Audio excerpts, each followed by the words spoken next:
Shalom. This morning it is the 1st of Nov by the grace of God. 10 months are gone. It's now the day that the Lord has made. It's a new month that the Lord has made. 2023. That year, by the grace of God. It may not have been easy. We were never promised it will. But we were told that by faith we shall climb the mountains, cross the valleys, and even part the waters and bring down the barriers and make a way where there is no way. We are those witnesses, each one of us. Some have been on journeys of business, journeys of sickness, journeys of tough times, very life-threatening moments. But we thank God, here we are, and we praise God. Karibu sana. Thank you, Wandia. God bless you. May the Lord bless you. We are live on Facebook page, Pastor Kinyanjui Joseph. Kindly help me to share. We are also live on Pastor Kinyanjui Joseph YouTube. Kindly help me to share. Share the link on your statuses. Share it even on your FB. Draw many people to subscribe on the YouTube, and even more to come and follow the page, so that we are able to get a moment of refreshment. It is so refreshing at the feet of Christ. Where else? You know, vehicles, they get into a petrol station for refueling. When you are hungry, you check into a restaurant or into your kitchen. When you don't have money, you check into a bank. And when you are feeling like you really need to do some jogging, you check into a sports field. But what happens when you have a spiritual need? You check into a fasting session, and there you are refilled, you are refreshed, and you have energy to move ahead. And by the way, spirit determines the physical. The spiritual world is in charge of the physical world. And so it is at this critical place where real life that you take for jogging, real life that you take for feeding, real life that you take to comedy theaters for joy and peace is made. It is determined at that realm of the spirit. And so we are not ignorant about it. Na ndio maana asubuhi ya leo tuko hapa kwa mlima for 5 days. For 5 days. We started on Monday. Today is the 3rd day. We are doing dry fast today. And then tomorrow and Friday, you can introduce yourself to a fruit if you feel weak. But if you are strong, keep going, keep believing in the Lord, and let the Lord carry you through, and let the Lord be with you throughout. Don't allow disturbance, distraction, and don't allow anything to bring you down. Allow yourself to wait upon the Lord and to believe in this Lord. And so this morning, we are here. We want to be started off. We want to do that which is the will of God, even in our lives. And so this morning, as we continue in prayer, I pray that you are firm enough. It's not just a calendar day, 1st of November. It's not just 62 days or 61 days remaining for 2023 to be over. There is something you are made to accomplish, my friend. There is a divine assignment, a divine purpose. There is the plans of the Lord in your life. And the way to get them, the way to be able to do what the Lord wants done, is the way to allow yourself to get it from the Lord, to allow yourself to pray, to allow yourself to call upon the name of the Lord, so that the Lord will come through for you in the name of Jesus. And so, mpendwa, this morning we can pray. This morning we can look up to the Lord. We can call upon the name above any other name, the name of Jesus. And in that name, our lives will be aligned to the purposes of each day of the Lord in November, in the name of Jesus. And so, leo usiambiwe na mwingine that your life is dependent on your hard work, your life is dependent on your qualifications, like your life is pegged to how much you earn. No. It is first of all made up there, then it is released here through a path called prayer. Na ndio maana tunakuja kwa mlima, tumeweza kushika hii siri na tumefahamu that our lives are made somewhere in heaven, and the Lord is willing to get us to that place where we can be able to download our lives and live our lives according to the will of God. And so this morning, in the name of Jesus, if you are joining us for the first time, it is a journey of closing October and all the things that were happening and taking place and were unnecessary for the next month of November today. And we are also ladding from October with every blessing that belonged to us, ili tukaweze kuendelea in the month of November by the grace of God. And so we were looking back, closing, and carrying what you ought to carry, and then opening November and getting to experience the will of God. None of anything that is unnecessary is allowed to interfere with our precious time. Since ni masaa ya mwisho ya mwaka wa 2023, we cannot allow distraction, disruption, and any unnecessary time waster. We cannot afford. We don't have time. In fact, for anything, we are on speed. We are overtaking where we can, because we must get everything that the Lord decided give to us for the year 2023 in the name of the Lord. As long as it depends on us, we will achieve it, because we shall pray and we shall not neglect the place where all this is planned to happen, the place of prayer. Na kwa hivyo mpendwa, ningependa tuombe. We hit the ground running, praying, asking the Lord to have his way even in our lives today. Father, in the name of Jesus, I thank you this morning. Thank you for your grace. Thank you for your favor. Thank you for your hand at work, even in the life of my brother, in the life of my sister. Thank you for upholding your people and blessing them this morning. My God and my Redeemer, it is a November. Glory, hallelujah. Oh Lord, we worship you, God, that we are now 10 months strong, all by the grace of God. Father, we've not done anything to earn it. We don't deserve it. But who is our God? He is our Father, our loving God, merciful, compassionate. You have brought us this far, oh God. Thank you, Lord, for not just getting us here. You've got us here with our families, with our businesses, with our health, with our faith. Lord, we worship you. Lord, we acknowledge you. Lord, we lift your name on high. We declare you are our Father and our King and our Maker. We shall not turn to the right or to the left. My God, we are settled in you. Our mind is clear. Lord, we have decided that we are in the Lord, and we come to pray. Now we secure November in the name of the Lord. Father, we are ready to partake that which you ordained and purposed for us in the name of the Lord, and nothing will take us out. My God, I pray that you may lift my brothers and sisters, that Father, you may chart for us the way forward for November in the name of Jesus. Oh God, you are our chief shepherd. We are your flock. Oh God, we want to be shepherded of you in the name of Jesus. My God and my Father, we are living in tough, terrible, trying times. Only God can help us maneuver. I pray, oh God, that as we cruise, as we navigate our way, oh God, it shall please you to keep company of us. That God, you shall uphold us. You shall treat us like an apple of your eye, as you tell us in your scripture, that God, we have become the loved of God. Father, go ahead of us. Make a way where there is no way.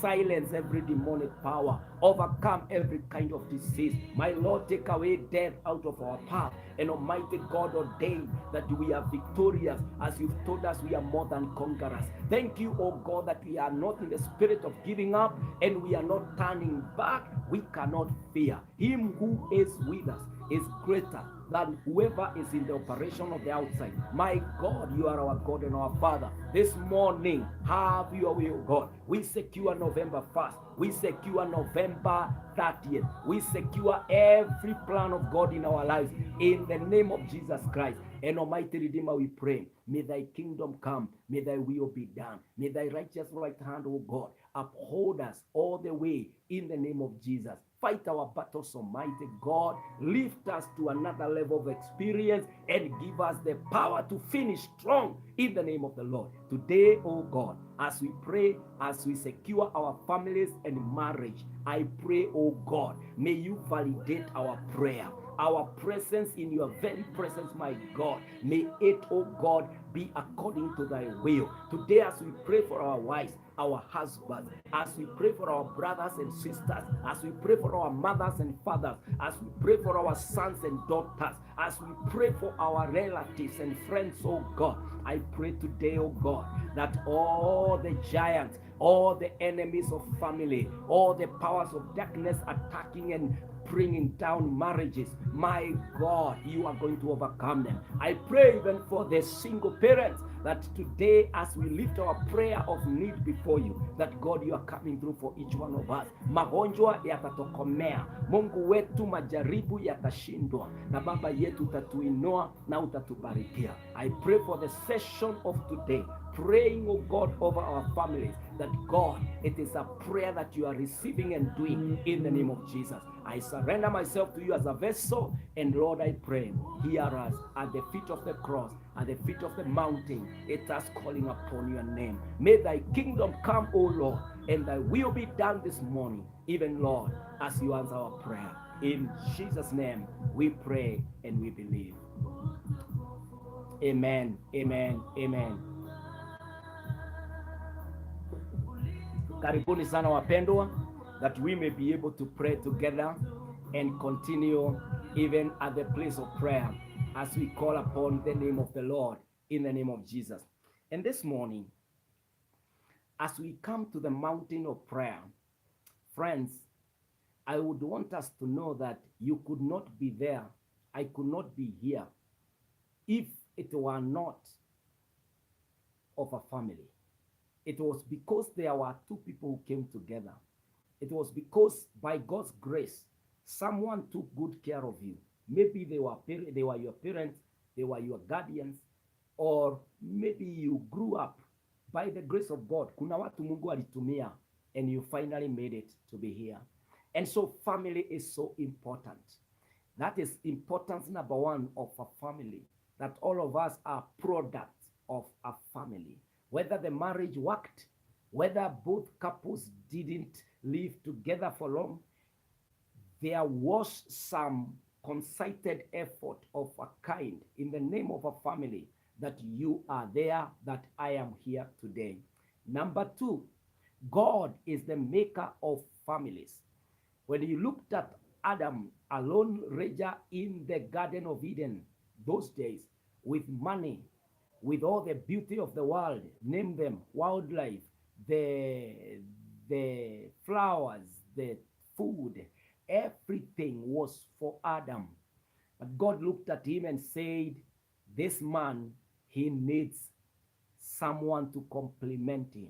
He needs a companion. And so God established the family. He introduced another person for this man. The person was Eve. And when they got together, the joy of the Lord, later on, the Lord blessed them. They did not remain childless, or they did not remain two. So they were blessed with children. My friend, even when Jesus came in Matthew 19, he said, what God has put together, let no man put a separation. Let no man put asunder. And so, friends, God has always validated families. God has always been for the families. God has always been for the family. And so, wapendwa, this morning, as we come to pray, we are praying what God ordained, what the will of God is. God is for the families, marriage, and the product there is of marriage, that is children, by the grace of God. And so as we come to the place of prayer today, we are lifting the will of God for our lives to the Lord from our knees. We are telling the Lord, Father, my marriage has to be healthy. My marriage must function. My marriage must be of benefit. Love, grace, the presence of the Lord must be secured in my relationship. In the name of Jesus Christ, somebody must pray that you reap the fruit of this union, that there will be complement, that there will be blessing, the peace of God will be prevailing in your union, in your arrangement, in the name of Jesus Christ. Secondly, we need to pray about our children. You remember that when Cain and Abel are born, the first murder happened in that family. The brother struck, killed his own brother. It is so unfortunate. And these things continue to catch up with families even today. You know, you find children against their parents, children against their fellow brothers and sisters. We want to pray today in the name of the Lord that as we come to the closure of the year 2023, we are not losing our marriage. We are not losing our children. We are not losing the benefit of our children, of our family, of our union in whatever way. Tutaomba ya kwamba Mungu anajalia, anabarikia familia zetu. There is a reality in every human being's life that we are aging, we are growing older and older. And we know as you grow older, you are not increasing. You are losing even the energy. You are growing weaker and weaker. And so that means a succession story is already on. You must be a person ambaye anaelewa ya kwamba tunaingia katika mahali ambapo tutasema ya kwamba Mungu atusaidie ili baraka zetu na neema ya Bwana iwe pamoja nasi, na Mungu atuwezeshe by the grace of God. Mungu atuwezeshe that we are able to raise successors, people who will succeed even our families by the grace of God, that our sons will be able to take after us, our daughters will be able to take after us, that we shall be able to live a life that is fruitful, a life after God by the grace of God. And so this morning, it is a beautiful day, it's a beautiful morning, it's a beautiful journey on the mountain of God. Father, in the name of Jesus, I pray that as we pray for our families, oh God, they are so vital and important.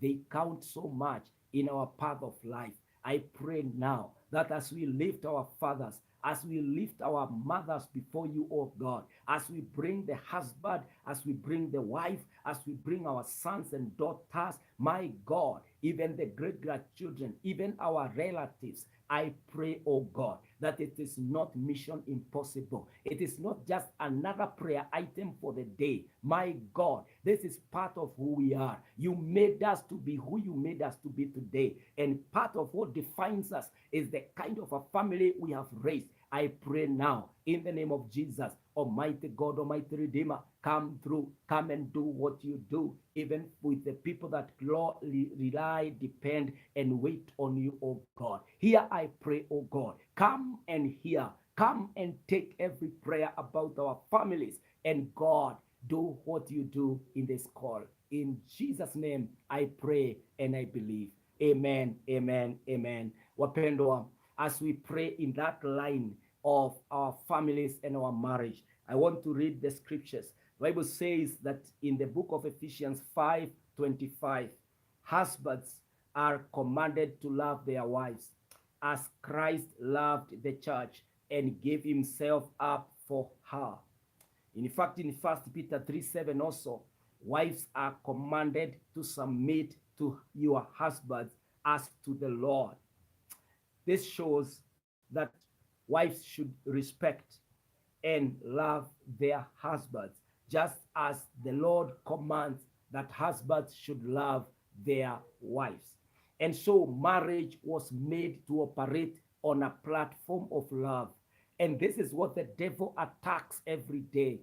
The devil is bringing into the relationship why I can't trust my wife and why my wife cannot be faithful, why we cannot agree to work together. The devil introduces strangeness, that there will be no success in what God planned that should be successful. Na ndio maana asubuhi ya leo tunaomba mbele za Bwana that love is preserved, that love is back, that love is reintroduced into the relationship of a marriage in the name of Jesus. Mungu Baba, katika jina la Yesu Kristo, We pray according to the scriptures. May you restore, may you reinstate, may you reinforce, oh God, the attitude of love in the two that love one another, in a couple, oh God, the man and the woman who is a husband and the wife. My God, I pray, may love prevail, may love be abundant in the name of Jehovah God, kwa maana ni wewe Bwana ulisema, Mungu, doa itajengwa juu ya upendo. Help the husband to love genuinely, help the woman to respect and honor and love genuinely in the name of the Lord. Help us, oh God, to find this genuine love in the name of Jesus, even to make our relationship functional and healthy in the name of Jesus. Thank you, Almighty, that you are going to do it. We secure it in November, we secure it in December, we secure it in 2023. We shall finish stronger in the name of the Lord. Mungu wetu, whatever it takes for our marriages to work, let the love of God be there, oh God. Father, help us. In Jesus' name we pray. Amen, amen, amen. The second thing we pray about, wapendwa, kuhusiana na doa zetu na familia zetu.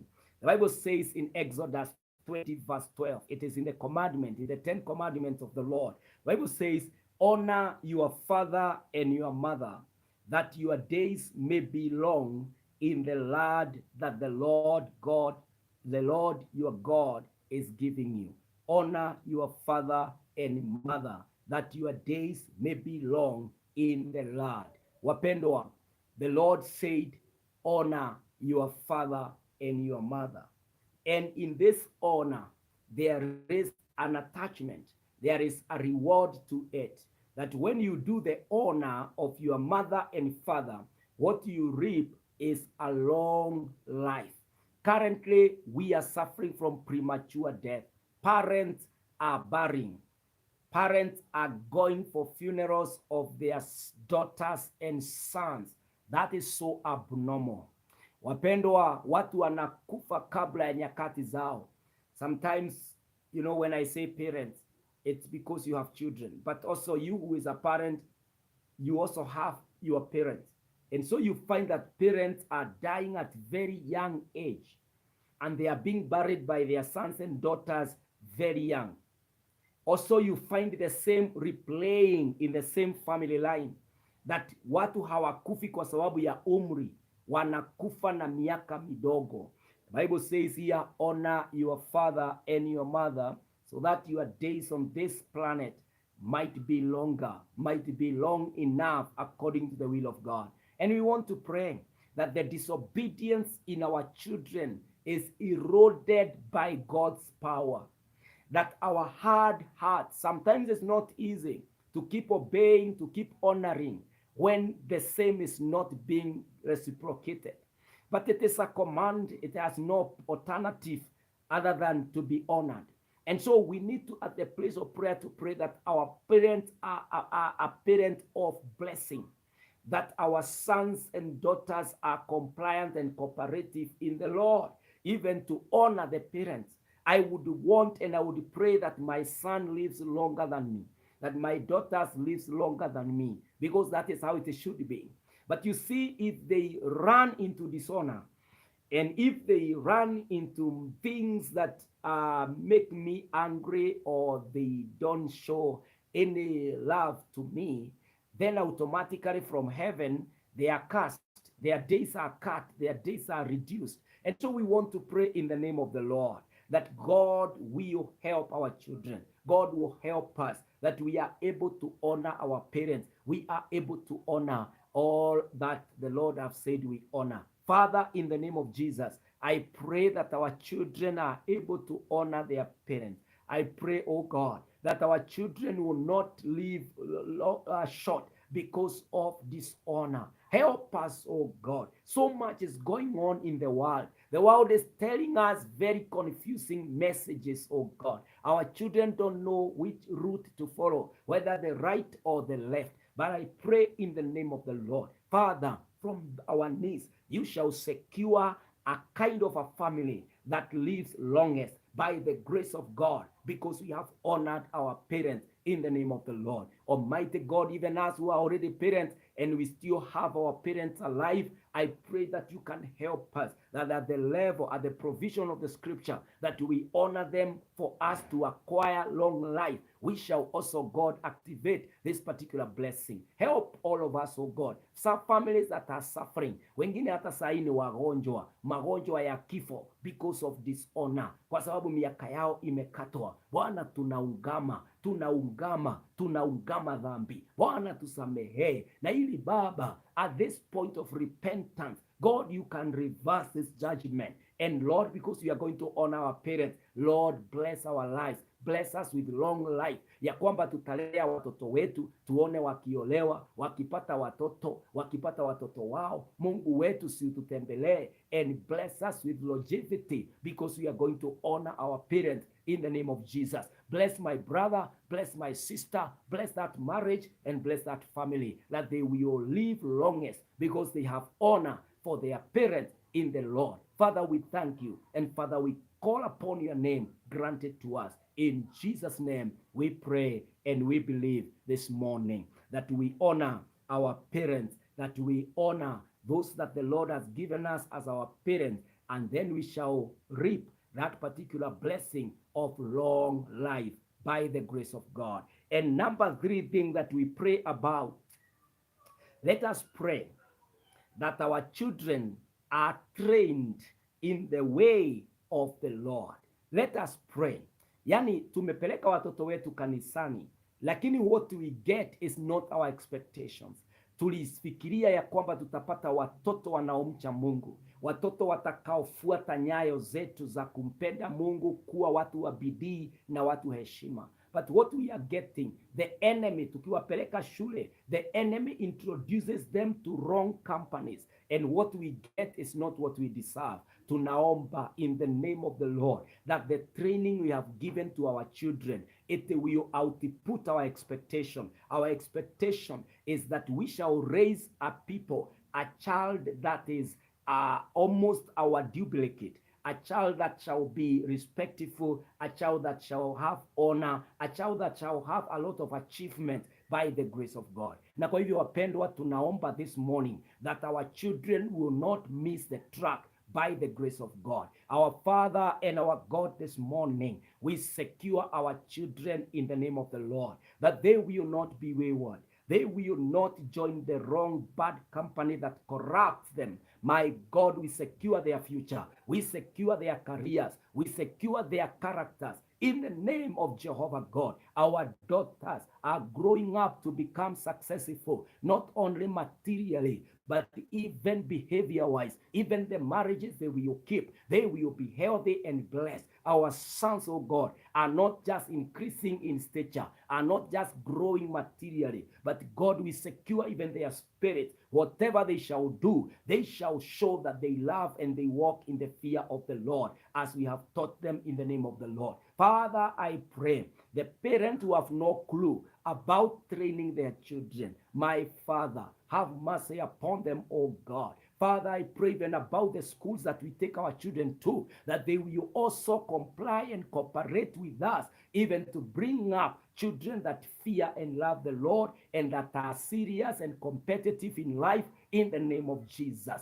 Father, we pray even about the community, the neighborhood that we bring our children on. My God, bless it for us. Bless it for our children in the name of Jehovah God. Even the house help, the house managers we keep, we pray in the name of the Lord that they shall participate in delivering a son or a daughter that we intend, that who loves the Lord and walks in the fear of the Lord. Father, I pray with the parents, may you come through. I pray with the sons and the daughters who are already corrupted. They are hostage in drug addiction. My God, come through for our children. They are, some of our sons and daughters are in prisons. I pray, oh God, come through, Almighty. Baba yetu wa mbinguni, we secure our children. This is our future. These are our successors. We secure them in the name of the Lord, in the name of the Lord, in the name of the Lord. Father, we fight their battles. Fathers, oh God, Lord,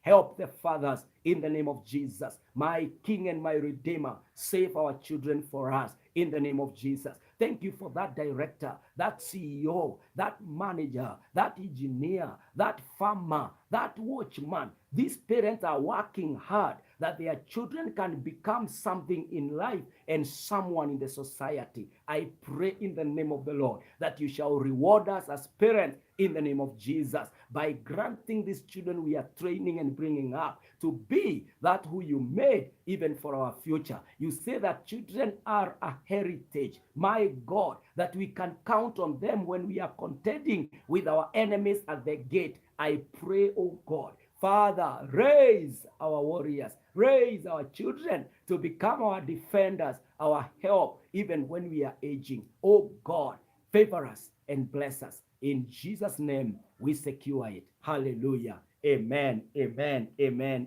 amen. Wapendwa, we are going to pray now about the family. Remember, today it's all about the family. Today it's all about securing our family. Who I am Pastor Kinyanjui.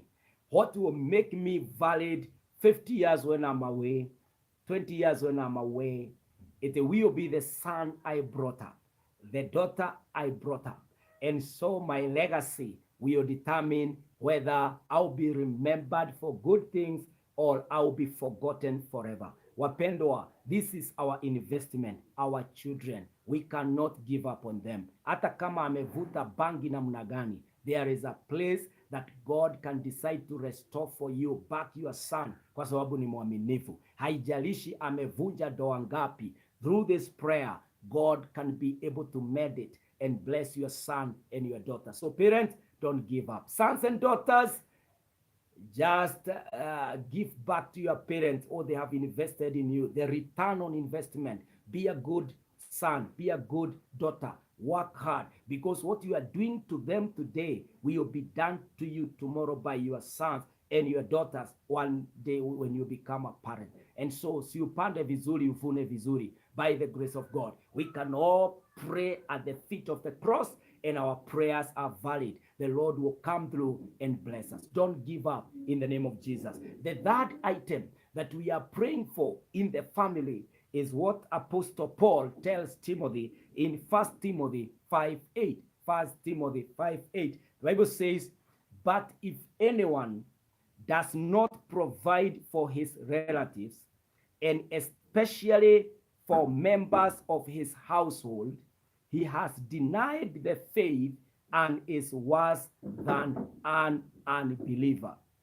But if anyone does not provide for his relatives, and especially for members of his household, he has denied the faith and is worse than an unbeliever. That is a very awkward position to be in. That you have no job.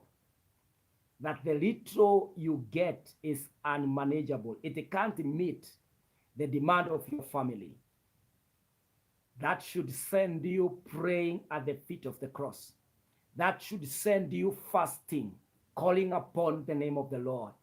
Because the Bible says that person who does not provide for his family is worse than an unbeliever. Lazima tukutane na mahitaji ya watoto wetu. Lazima tukutane na mahitaji ya familia zetu. Familia zetu wanagonjeka, we cannot afford good health care. Watoto wetu wanagonjeka, we are unable to meet their health care. Yaani watoto wengine zile shule walienda, sio zile shule mzazi angetamani. You know, we are unable even to meet the basic needs. We need to pray. And also wale ambao tunaweza meet, we need to keep it secured. We need the preservation and the guarantee for the same. Ya kwamba kesho tutawapeleka shule na watamaliza mpaka the highest level they want to achieve. Ya kwamba there will be a security about our income by the grace of God.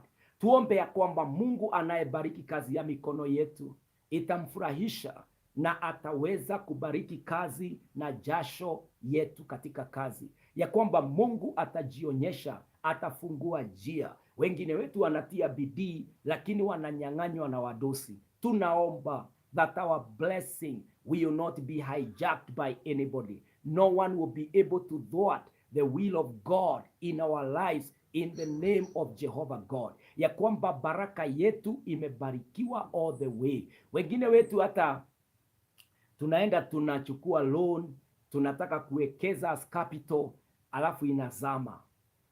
Wakati mwingine ni corruption, mambo mengine inakuja inakula, unajikuta you made no progress, you are auctioned. Wengine wetu hata ni wazazi wetu wanakufa kabla hawajatupatia a platform to move on in life. We want to pray that the enemy of progress, the enemy of our income is broken, is destroyed, is hindered, it's barricaded, haitaweza kuingilia uchumi wetu katika jina la Yesu. My Father, my God, in the name of Jesus, I know, oh God, I'm touching on a reality at this point. There are parents who have been unable to clear the house arrears. There are parents who have been able to provide food, the balanced diet for their children. There are parents whose children have even missed exams because of arrears, fees arrears. I pray now, my God, take away the shame in the name of Jesus. Every family with a loan they need to clear by the end of 2023, grant it that it is cleared in the name of the Lord. You are the Lord who supplies that we have a silver and gold. My Father, my God, come through in the name of the Lord. Magonjwa ambayo yamefanya wazazi washindwe kufanya kazi, si waondoe Bwana Mungu wetu. Magonjwa mengine ni kama mapepo, yanaingia kwa nyumba, kwa jamii, yanakula, yanafilisisha kila kitu. Ninaomba katika jina la Yesu, ondolea familia majanga Bwana, inua jamii, bariki familia in the name of the Lord. Fight the battles of families, fight the battles, oh God, of this arrangement in the name of the Lord. Ya kwamba Mungu, we will not be worse than unbelievers, but we shall be the people that raises a family after God, because you are going to supply according to your riches in Christ Jesus, even in glory. My Father, my God, come through, come and do that which only you do in the name of Jesus. Mungu wetu, siuinue wapendwa. Baba yangu, siuinue wapendwa kwa njia kubwa, na uwajalie ukiwabarikia katika jina la Yesu. Umetukuka Baba, umeinuliwa Mwokozi, hakuna mwingine aliye kama wewe. We thank you, we worship you, we adore you, and I give you praise, oh God. Father, bless the labor of our hands, that we are able to provide for our families. Mungu wetu, mahali baba amenyang'anywa pesa yake ya kazi, mahali mama amenyang'anywa pesa yake ya kazi, Bwana, ninaamurisha iachiliwe katika jina la Yesu, katika jina la Yesu. Kwa huu mlima, wacha hiyo familia ilipwe. Mungu wetu, kuna watu wako na imani, wako kwa kazi zao. Mungu, siujibu ile imani, ile biashara wanafanya, watumanie na wakafanye faida katika jina la Yesu. Wengine watoto wetu wamesoma lakini hawajapata mahali, si Bwana uwapatie katika jina la Yesu. Our Father and our God, this morning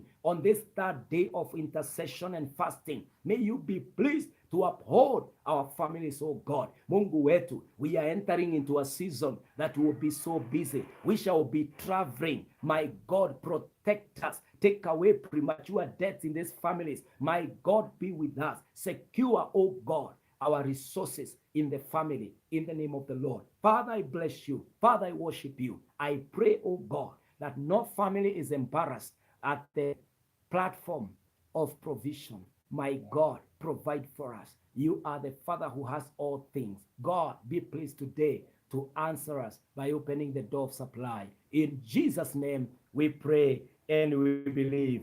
Amen, amen, amen, amen.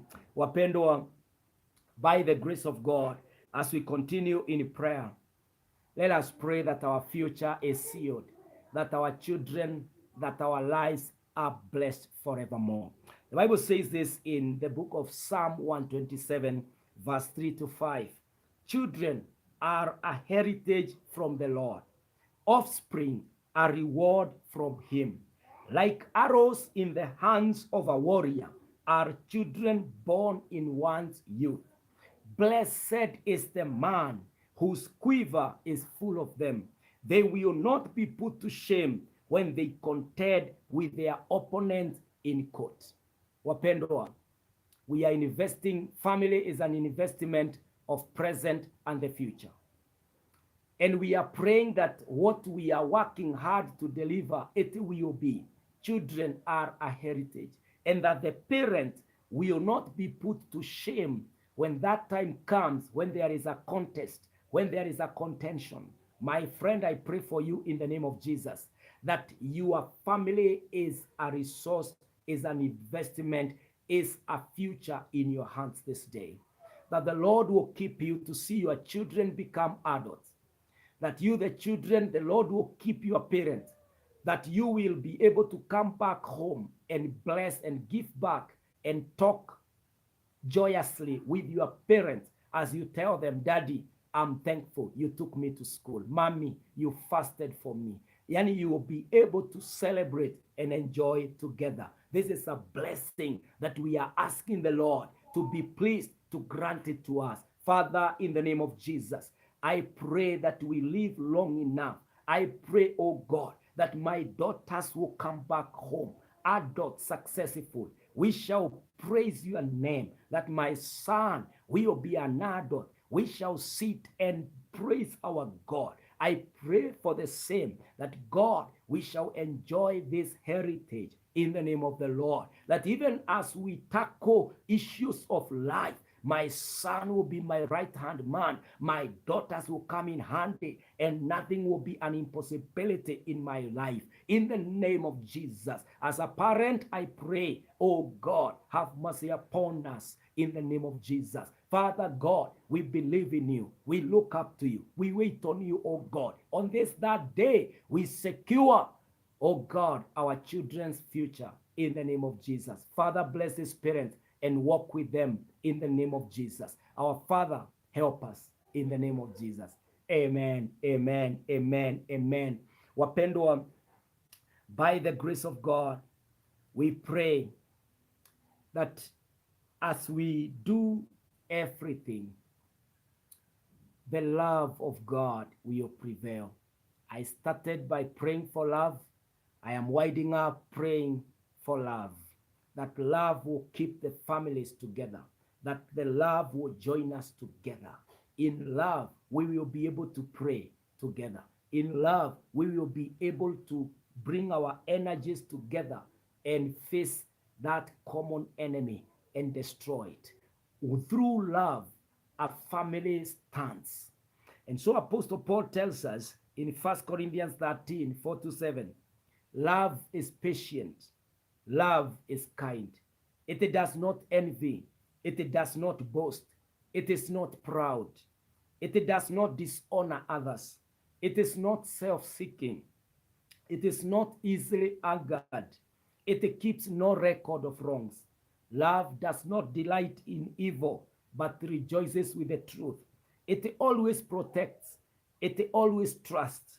It always hopes. It always perseveres. Wapendwa, I pray that the parents will love their children. I pray that children will love their parents. Above honor and obedience, there will be love. Brothers and sisters, daughters and sons, we will all be able to love one another genuinely. And so love is patient. Be patient with your partner. Be patient with your daughter. Be patient with your son. Be patient with your brother and sister. Be patient with your mother too and father.